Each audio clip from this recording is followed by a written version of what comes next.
नमस्कार दोस्तों। जय हिंद, वंदे मातरम। आप सभी का एक बार फिर से बहुत बहुत स्वागत है आपके अपने YouTube चैनल एग्जाम ट्रिकी में। UP triple SC special educator 58 post के लिए जो क्लासेस आपको प्रोवाइड की जा रही हैं, उसके संदर्भ में आज हम पार्ट 3 में 50 क्वेश्चंस को करने वाले हैं। चलिए बिना समय गंवाए हुए हम इन क्वेश्चंस को करते हैं, क्योंकि समय कम और पढ़ाई ज्यादा करनी है अपने को। पहला प्रश्न आपकी स्क्रीन पर, उत्तर बताते रहिएगा और चैनल पर पहली बार हैं सब्सक्राइब कर लीजिएगा, बेल आइकन में ऑल का ऑप्शन प्रेस कर लीजिएगा और सभी मित्रों तक एक बार वीडियो को शेयर कर दीजिएगा। एक छात्र जो बार बार अपनी पेंसिल गिराता है, ठीक से लाइन नहीं लिख पाता, यानी कि लाइन पर भाई ये लाइनें बनी है, इस पर नहीं लिख पा रहा है, बार बार पेंसिल को गिरा रहा है, कैंची से कागज नहीं काट पा रहा है, यानी कि उसके फाइन मोटर में समस्या है। फाइन मोटर का मतलब होता है सूक्ष्म गामक कौशल, बटन लगाना, पेंसिल पकड़ना, ये सब जो है फाइन मोटर से आपके आते हैं। ठीक है, ऑप्शन नंबर बी आपका सही हो जाएगा। क्वेश्चन नंबर 52 आपकी स्क्रीन पर कह रहा है कि बौद्धिक अक्षम बच्चों के कार्यात्मक पाठ्यक्रम फंक्शनल करिकुलम में क्या शामिल होना चाहिए। फंक्शनल करिकुलम में क्या शामिल होना चाहिए? फंक्शनल करिकुलम में हमारे दैनिक जीवन में आने वाली सभी चीजें, व्यवहारिक कौशल, रुपए पैसे का लेन देन, समय, सामाजिक शिष्टाचार, ये सारी चीजें होनी चाहिए। ठीक है, नेक्स्ट क्वेश्चन आपकी स्क्रीन पर, सीखने की प्रक्रिया में त्रुटिहीन शिक्षण यानी कि एररलेस लर्निंग तकनीक का उपयोग मुख्य रूप से किस प्रकार के छात्रों के लिए किया जाता है? जल्दी से बताइए। जो हमारे, अब पहले हम ऑप्शन देख लेते हैं। केवल लगा हो काट देना तुरंत, ये भी काट देना भैया, ये कॉलेज स्तर पर ना भैया।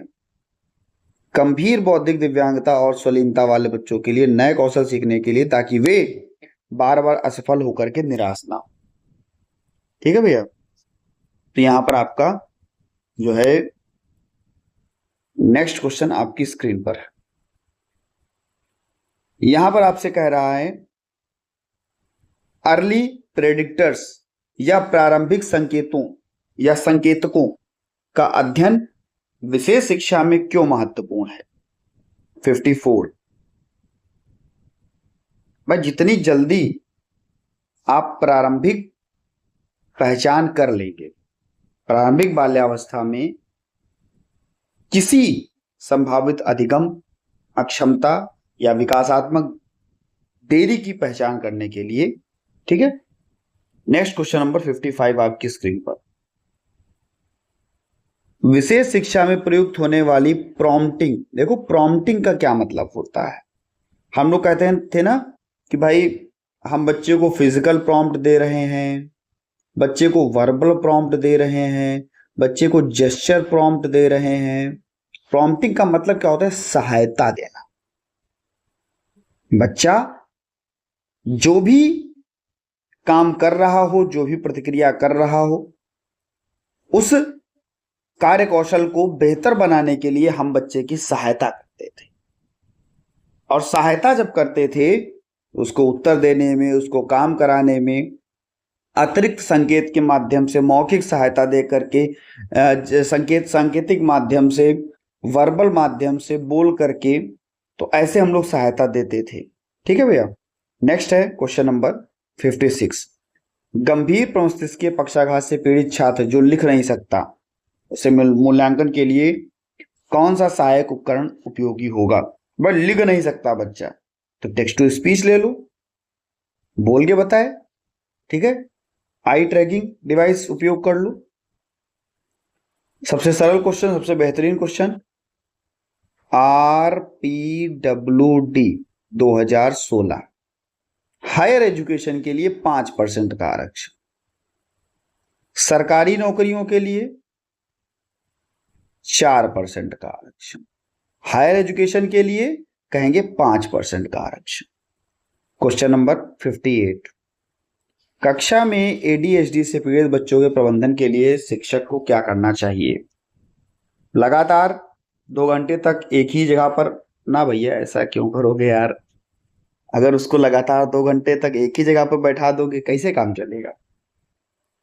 लंबे और जटिल कार्यों को, हाँ भैया सबसे बेहतर आपने उपयोग किया टास्क एनालिसिस का, कार्यात्मक विश्लेषण का, और जो भी जटिल कार्य थे उनको आपने छोटे छोटे हिस्सों में बांट दिया। ठीक है, बच्चे को बीच बीच में आप ब्रेक देते रहे, छोटे छोटे कार्य को कराने के बाद में थोड़ा आराम भी देते रहे, इससे बेहतरीन उत्तर और कोई है ही नहीं। नेक्स्ट है भैया 59, समावेशी शिक्षा के सफल क्रियान्वयन के लिए रिसोर्स रूम की क्या भूमिका होती है? भाई रिसोर्स रूम की क्या भूमिका होगी? रिसोर्स रूम में क्या क्या होता है? बच्चे की आवश्यकता के अनुसार सारी चीजें होती हैं। बच्चे को आप अतिरिक्त सहायता भी वहां पर दे सकते हैं। तो आप कह सकते हैं कि यह एक विशेष रूप से सुसज्जित कमरा होता है जहां पर दिव्यांग बच्चों को उसकी विशिष्ट आवश्यकता के अनुसार सुधारात्मक और अतिरिक्त सहायता प्रदान की जाती है।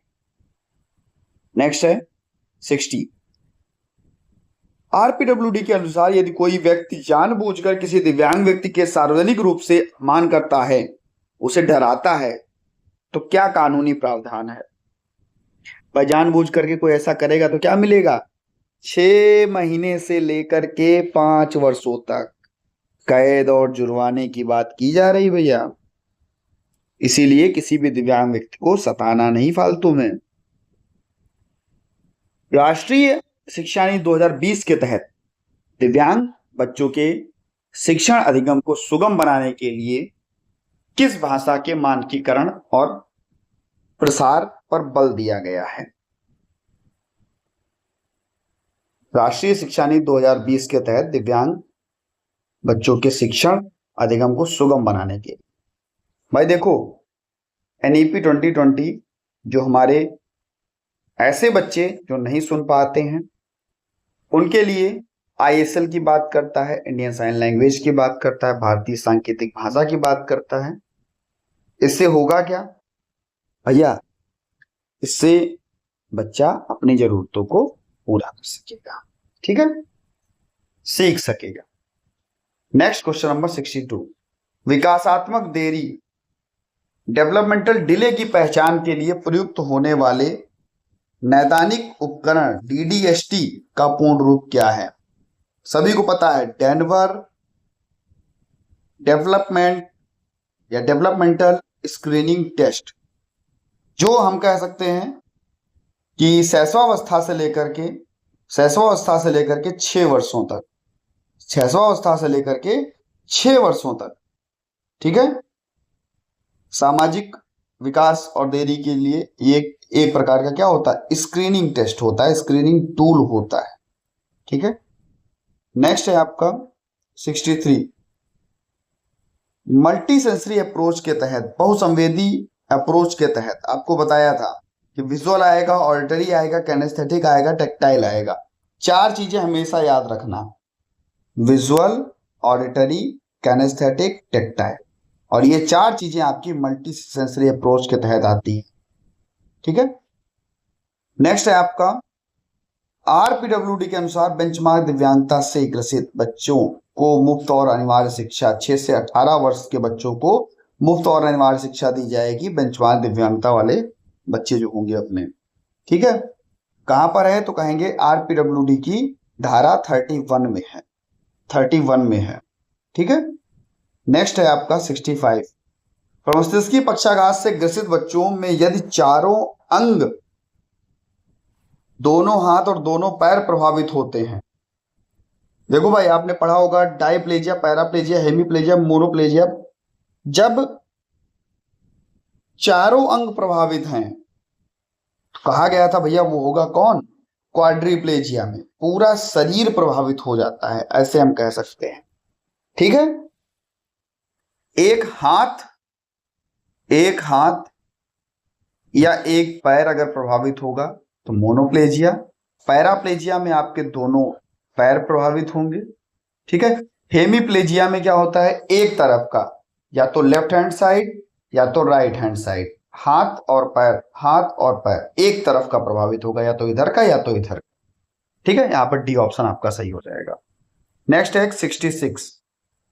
दृष्टिबाधित बच्चों के लिए गणितीय गणनाएं और ज्यामितीय आकृतियां समझने के लिए किस स्वदेशी उपकरण का उपयोग किया जाता है? गणितीय गणनाओं को और ज्योमेट्री के जो है आकृतियों को समझने के लिए तो हम कहेंगे टेलर फ्रेम और अबेकस का उपयोग किया जाता है। ठीक है, 67 नंबर आपकी स्क्रीन पर है। एक ऑटिस्टिक एएचडी बच्चे के व्यवहारिक प्रबंधन में एफसीटी फंक्शनल कम्युनिकेशन ट्रेनिंग का उद्देश्य क्या है? बताइए। बच्चे के अनुप्रयोगी या आक्रामक व्यवहार को हटाकर हम कह सकते हैं उसे अर्थपूर्ण संचार कौशल सिखाना। बी ऑप्शन आपका सही हो जाएगा। ठीक है, 68। कौन सी शिक्षण रणनीति क्रॉस दिव्यांगता हस्तक्षेप, क्रॉस डिसेबिलिटी इंटरवेंशन के एक बेहतरीन उदाहरण है? देखो, क्रॉस डिसेबिलिटी इंटरवेंशन का बेहतरीन उदाहरण पूछ रहा है। यहां पर सहयोगी शिक्षण और पीयर सपोर्ट दोनों ही जरूरी होते। ठीक है, कोई भी बच्चा हो, दृष्टि दिव्यांग हो, श्रवण दिव्यांग हो, बौद्धिक रूप से अक्षम हो, सबको आप आगे बढ़ाने का अवसर दे सकते हैं। ठीक है, नेक्स्ट है भैया आपका 69। गंभीर मानसिक रुग्णता के शिकार बच्चों के शैक्षणिक समावेशन के लिए किस प्रकार का वातावरण आवश्यक है? जल्दी से बताइए भैया। भय मुक्त, सहानुभूतिपूर्ण, ठीक है, सहायक माहौल। नेक्स्ट है आपका क्वेश्चन नंबर 70। बौद्धिक अक्षम बच्चों में स्वयं देखभाल, सेल्फ हेल्प स्किल सिखाने के लिए उपयोग किए जाने वाली चेनिंग तकनीक में बैकवर्ड चेनिंग का क्या अर्थ है? एक होती है फॉरवर्ड चेनिंग, एक होती है बैकवर्ड चेनिंग। तो बैकवर्ड चेनिंग के बारे में पूछ रहा है। बैकवर्ड का मतलब है कि आखिरी चरण से, ठीक है, आखिरी चरण से आप काम करवाएंगे तो बैकवर्ड। अंतिम चरण को, ठीक है, कार्य के अंतिम चरण को बच्चे से करवाना और शुरुआती चरणों में शिक्षण द्वारा पूरी मदद करना, ठीक है, प्रॉम्प्टिंग देना। 71 एडीएल का पूर्ण रूप, एक्टिविटी ऑफ डेली लिविंग, कहां पर है? देखो A option 71 activity of daily living, सबको पता होगा। अरे दैनिक जीवन के क्रियाकलाप, दैनिक जीवन की गतिविधियां, जिसको आप कहते हो नहाना, खाना खाना कौशल, कहते हैं शौचालय, कपड़ा पहनना। ठीक है, नेक्स्ट है आपका 72 संवेदी एकीकरण थेरेपी, सेंसरी इंटीग्रेशन थेरेपी मुख्य रूप से किस दिव्यांग श्रेणी के बच्चों के लिए अनुशासित की जाती है? भाई सेंसरी वाली जो बच्चे होंगे, कभी कभी क्या होता है, बच्चे बहुत किसी चीज को स्पर्श नहीं करते, ध्वनि से डर जाते हैं, असामान्य व्यवहार करने लगते हैं, ऐसे बच्चों के लिए सेंसरी इंटीग्रेशन थेरेपी कराई जाती है ना। ऐसा ही कौन से बच्चे होते हैं? ऑटिज्म बच्चे होते हैं। ठीक है, यदि कोई बच्चा बोलते समय का को ता बोल दे, यानी कि कमल को तमल बोल दे, कौन सा डिसऑर्डर होगा? कौन सा डिसऑर्डर होगा? यहां देखो SODA, सोडा की बात हो रही है। सब्स्टिट्यूशन, ओमिशन, डिस्टॉर्शन और एडिशन। का को ता बच्चा बोल रहा है, ये क्या है? यही है आपका सब्स्टिट्यूशन, यानी कि आपका उच्चारण दोष जो आर्टिकुलेशन के अंतर्गत आता है आपका। ठीक है, और सोडा भैया याद जरूर, आपने याद भी किया होगा जब आप लोगों ने डिप्लोमा किया होगा। बात करते हैं भैया NMHP राष्ट्रीय मानसिक स्वास्थ्य कार्यक्रम के तहत जिला स्तर पर मानसिक स्वास्थ्य सेवाएं प्रदान करने वाले योजना का नाम। कौन सी योजना है? तो डिस्ट्रिक्ट मेंटल हेल्थ प्रोग्राम। ठीक है। नेक्स्ट है आपका 75, बहुदिव्यांगता या बहुदिव्यांग बच्चों के कार्यात्मक दृष्टि आकलन, फंक्शनल विजन असेसमेंट क्यों किया जाता है? जल्दी से बताइए। आंखों का चश्मा बदलने के लिए, या जानने के लिए कि बच्चा अपनी बची हुई दृष्टि का उपयोग दैनिक जीवन में कैसे कर सकता है, मोतियाबिंद की सर्जरी के लिए, या केवल आंखों का रंग देखने के लिए? ऐसा तो भैया कतई नहीं हो सकता। बताइए। देखो भाई, ये क्या करता है, ये जानने के लिए या जांचने के लिए कि बची हुई दृष्टि का उपयोग कैसे दैनिक जीवन में कर सकता है। ठीक है। नेक्स्ट है आपका 76, व्यवहार संशोधन तकनीक में टोकन इकोनॉमी। अरे भाई, टोकन इकोनॉमी क्यों दी जाती है? बच्चे के व्यवहार को बढ़ाने के लिए। ऐसा व्यवहार जो खराब व्यवहार है उसको कम करने के लिए, और अच्छे व्यवहार को बढ़ाने के लिए। अच्छे व्यवहार पर बच्चे को नकली सिक्के, स्टार या टोकन दे करके उसकी पसंदीदा वस्तु प्रदान की जाएगी। ठीक है। नेक्स्ट है आपका 77, एक विशेष शिक्षक के रूप में गंभीर रूप से श्रवण बाधित और दृष्टि बाधित बच्चे के साथ संचार स्थापित करने का सबसे प्राथमिक माध्यम क्या होना चाहिए? 77 भाई देखो, श्रवण बाधित और दृष्टि बाधित बच्चा है, डेफ ब्लाइंड बच्चा है, तो आप उसको विजुअल, ऑडिटरी, कैनेस्थेटिक, टैक्टाइल का उपयोग करके सिखाएं। भाई जो बच्चे में दिक्कत है, ना वो सही से देख सकता है, ना वो सही से सुन सकता है, स्पर्श तो कर सकता है, गति तो कर सकता है, यानी कि टैक्टाइल टच तो वो कर सकता है ना। जब आप टैक्टाइल का उपयोग करोगे, साइन लैंग्वेज या पॉम राइटिंग का उपयोग करोगे, हथेली पर लिखने वाली, तो वही सबसे अच्छी होगी। नेक्स्ट बात करते हैं 78 की। बताओ भैया, रक्त विकार एक एक्स लिंक रिसेप्सिव आनुवांशिक विकार है जो मुख्य रूप से पुरुषों को प्रभावित करता है। देखो भाई, ये कौन होता है? ये होता है आपका हीमोफीलिया। हीमोफीलिया का जीन जो होता है एक्स क्रोमोसोम पर होता है। ठीक है, एक्स क्रोमोसोम पर होता है। पुरुष में एक्स वाई होता है, यानी कि एक ही एक्स होता है अगर रोग प्रकट करता है, जबकि महिलाओं में आपको पता है एक्स एक्स होता है। ठीक है। नेक्स्ट हम बात कर लेते हैं आपके 79 की। समावेशी कक्षा में विभेदित निर्देश देने से क्या तात्पर्य है? प्रत्येक बच्चे को स्कूल से, अरे भैया स्कूल से क्यों अलग करना, लड़कियों को क्यों अलग करना, कमजोर भैया लगा दो। कक्षा के बच्चों की विभिन्न क्षमताओं, शैलियों और आवश्यकताओं के अनुसार उसकी सामग्री, विविधता और मूल्यांकन का बेहतर करना है। ठीक है।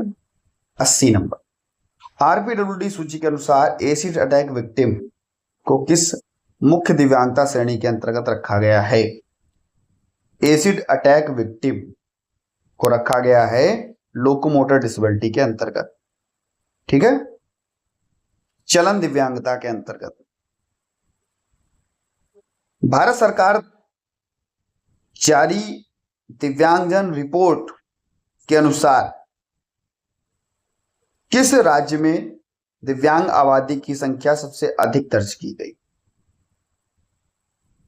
देखो भाई, अगर यहीं पर थोड़ा देखा जाए तो सबसे ज्यादा दर्ज की गई भैया अपने उत्तर प्रदेश में। ठीक है। और जब भी वैकेंसी निकालने की बात आती है कि भाई दिव्यांगों को आप वैकेंसी निकालो, सबसे ज्यादा बच्चे, और जब वैकेंसी निकालने की बात आती है तो कहते हैं कि भैया हम लोकोमोटर डिसेबिलिटी को ऐड ही नहीं करेंगे,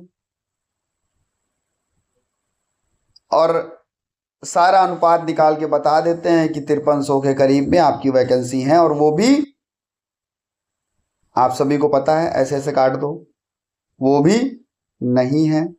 ऐसे मान लो सबसे ज्यादा दिव्यांग बच्चे उत्तर प्रदेश में, और उनको पढ़ाने के लिए सबसे कम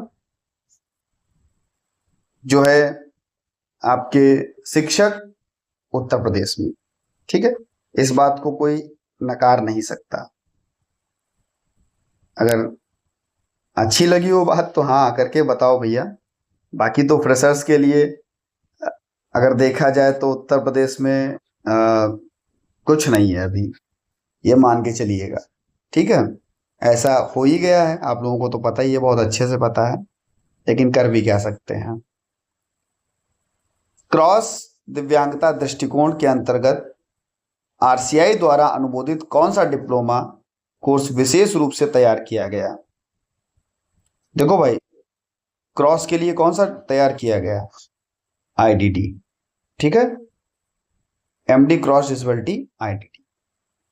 नेक्स्ट है आपका संयुक्त राष्ट्र कन्वेंशन के अनुसार दिव्यांगता के प्रसार को कम करने और मानव अधिकारों को स्थापित करने के लिए किस वर्ष एक वैश्विक नीति को अपनाया गया?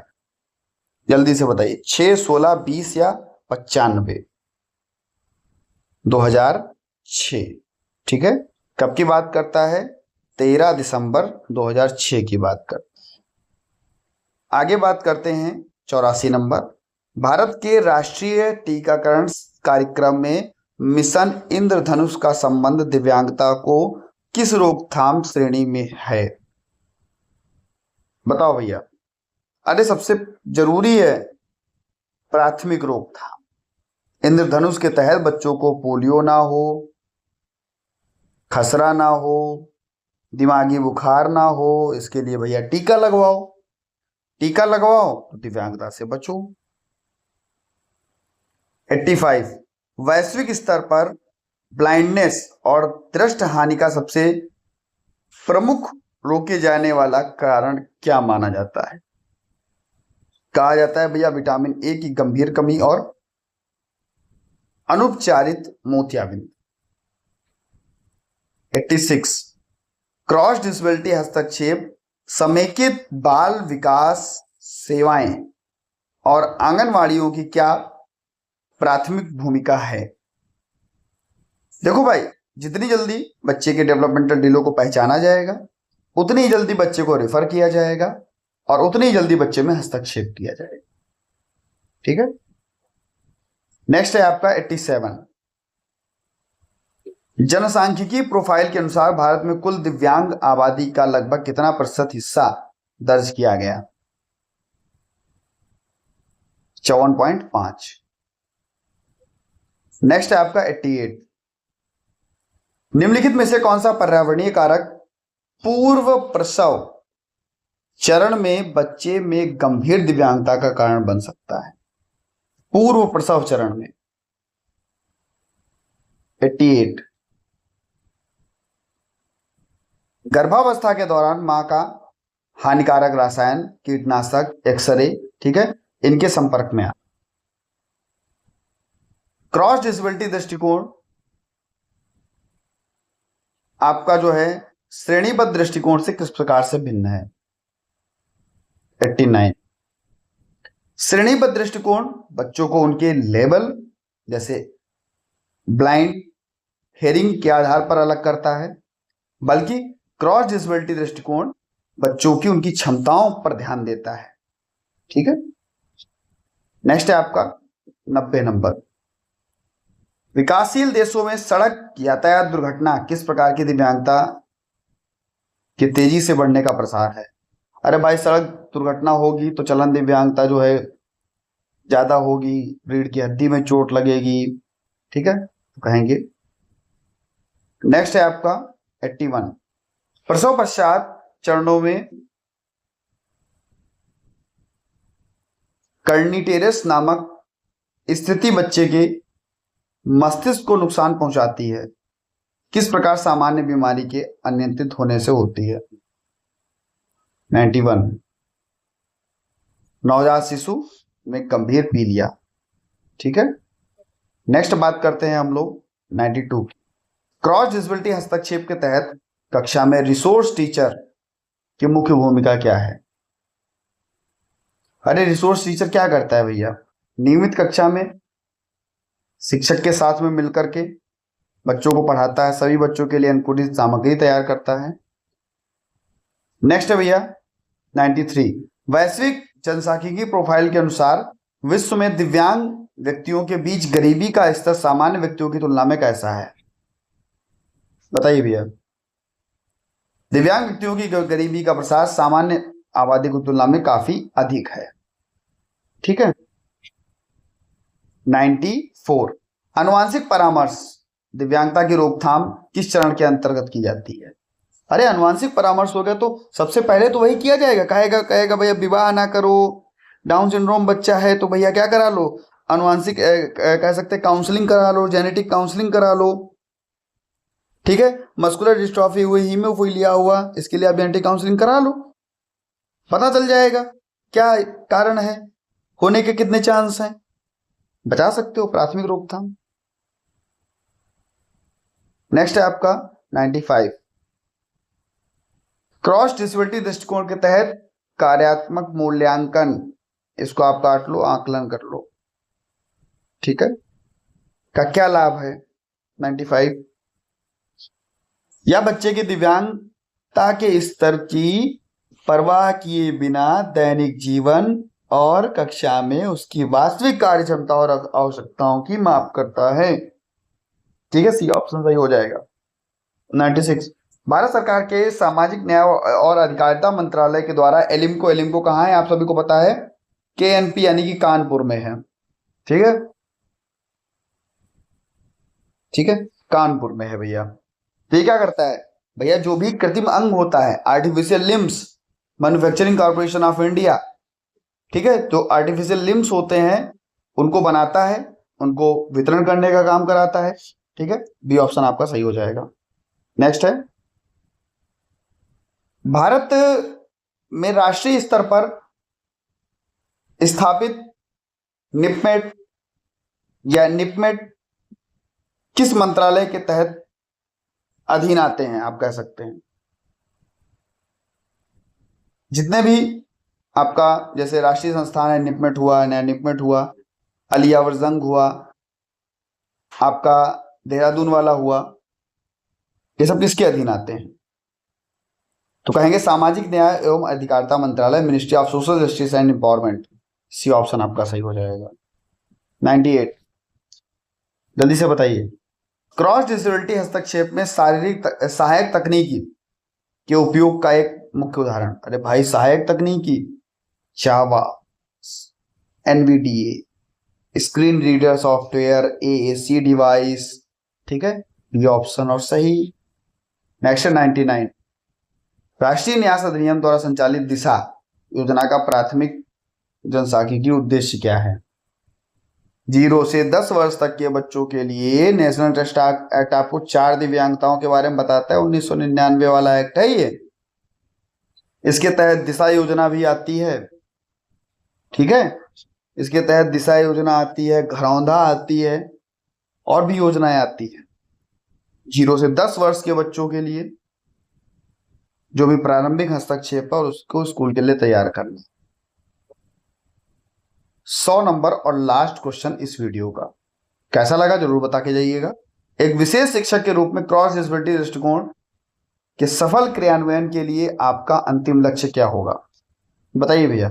दिव्यांग बच्चों को आत्मनिर्भर बनाओ, उनको मुख्यधारा में जोड़ो, उनके लिए पूर्ण समावेशन दो।